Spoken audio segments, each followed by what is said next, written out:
Hello, all you beautiful souls. My name is Trinity Faith. I wanted to do a little collective oracle read for anyone who has been feeling like they have been stuck in self-victimization lately. If you've never heard the term victim mode, then I do urge you to go do some research on your own, because that could be something that you're coming across this video in divine timing for your own healing journey. And maybe you've been stuck in victim mode and you just didn't even know what it was, so you didn't know how to move through it. So I'm going to be doing a little tarot spread that I just kind of wrote down some questions that I felt called to ask after doing the research that I've done.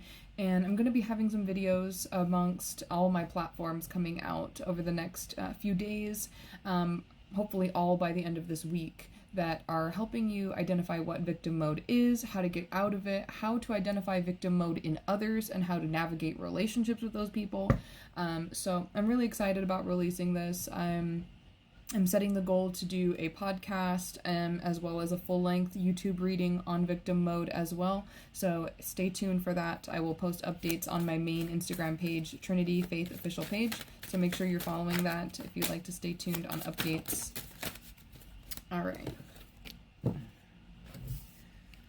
The state of current mindset energy. The peace among thorns came out in reverse. I usually don't read reversals in oracle cards, but I do feel like it's significant in this card.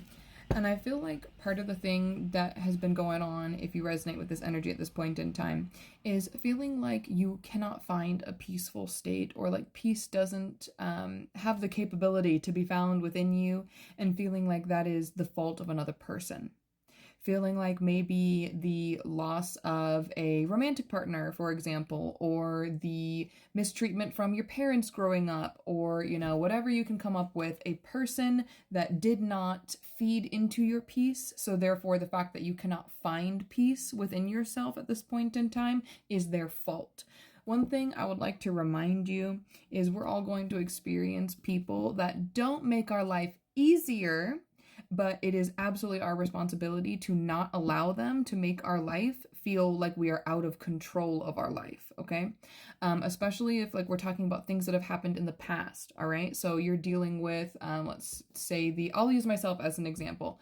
I used to get really stuck in victim mode, feeling like I cannot be happy without a romantic partner. I found happiness in a romantic partner. So therefore, every single time I felt the slightest bit cranky, the slightest bit, you know, just upset or lonely or sad, I would immediately start to notice the negative feeling, and immediately start to pity myself and victimize myself and say, oh, well, my ex left me and they left me with all this pain and all this hurt and all this heartbreak, and there's nothing I can do with it because they're not here, and because I don't have another person to therefore then fill the void of that feeling I was feeling.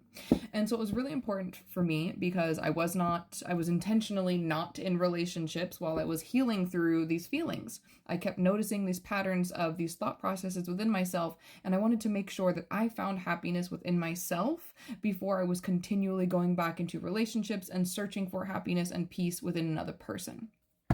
This is where I started to really practice gaining control in my life, gaining control of my feelings, gaining control of my thought processes, and removing the fault throwing towards the person who just didn't want to be in a relationship with me for whatever reason. It doesn't matter. It is not their responsibility, whether they were with me or now that they are not with me, to fulfill my happiness or my peace.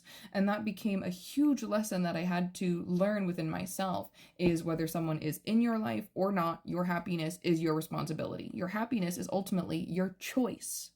We can choose to ruminate on the pain and the suffering and the bullshit of our past, or we can allow ourselves to empower ourselves with the opportunity of peace and happiness and joy every day that you cultivate yourself.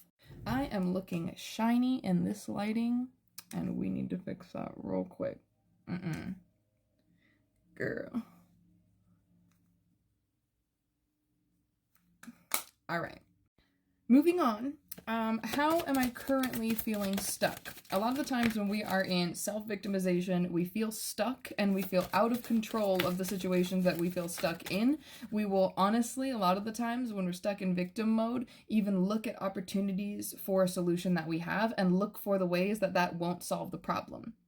People stuck in victim mode will also, a lot of the times, even when they go to vent, complain about their life to other people, when other people are offering them solutions and advice, they will immediately reject and practically fucking just curse any solutions that you want to give them, because they are looking for you to enable their disempowerment rather than to actually help them through a situation.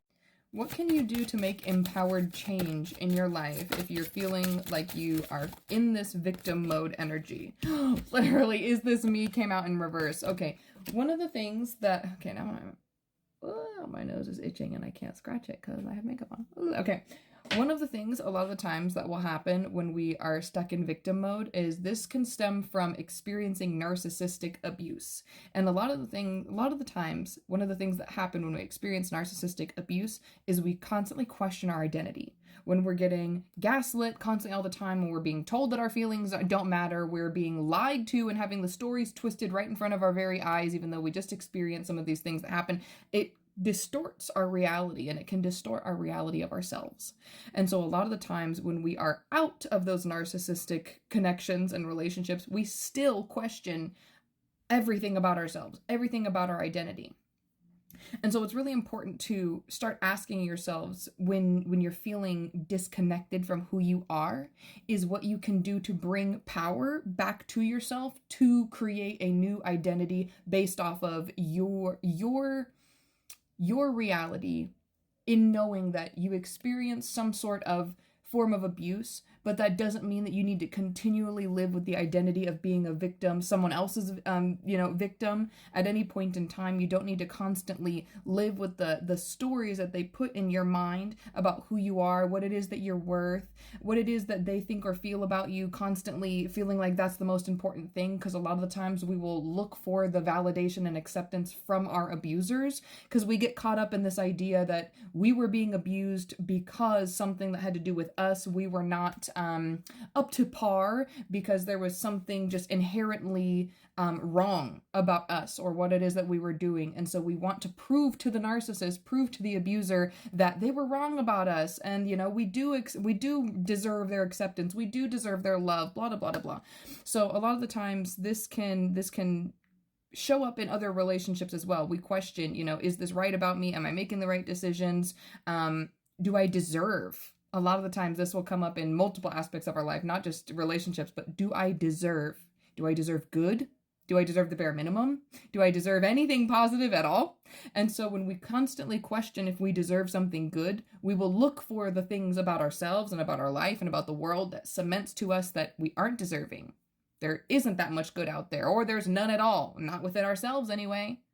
And we will just completely replay these stories of negative, negative, negative, negative. We'll say it out loud to other people. We'll say it out loud to ourselves. We'll repeat it in our mind every fucking day. And eventually, like this parasite card right here on the top of the deck, it feels like our own thoughts, our own feelings, us in our own skin become something that we ultimately feel this deep, toxic shame for even being. And so it's really comes down to making change for yourself to get out of that victim mode and to get out from underneath the abuse of the people that you have suffered and endured from before, by learning to love yourself, by learning to respect yourself, by learning to acknowledge that the ways that they may have twisted the story, the ways that they may even go off and do a whole smear campaign on what it is that they say the story is about, what they say you are, who you are, what it is that you're worth. That has nothing to do with reality. And that doesn't have to be the story that you continually beat yourself up with and play in your head like a broken record every single day. There is so much more to talk about self-victimization, and I'm going to be doing more videos throughout the week, both here on my TikTok, on my other TikTok page, Healing by Faith, and probably a little on my other TikTok page, Divination by Faith, as well, doing more readings like this. I do plan to try to get a podcast episode and a full YouTube video of all the information that I've compiled from my self-victimization research this week. I hope to get that all posted and up by Sunday. That is my goal. So if you guys are interested in learning more about self-victimization, how to get out of self-victimization, and how to no longer enable the victimization of those around you, make sure you're following and you go to the link in my bio to check out my other content, to follow my other pages so you don't miss out on any content relating to this topic. Can't say words. Much love, many blessings. Donations are appreciated if you enjoyed this content. Bye.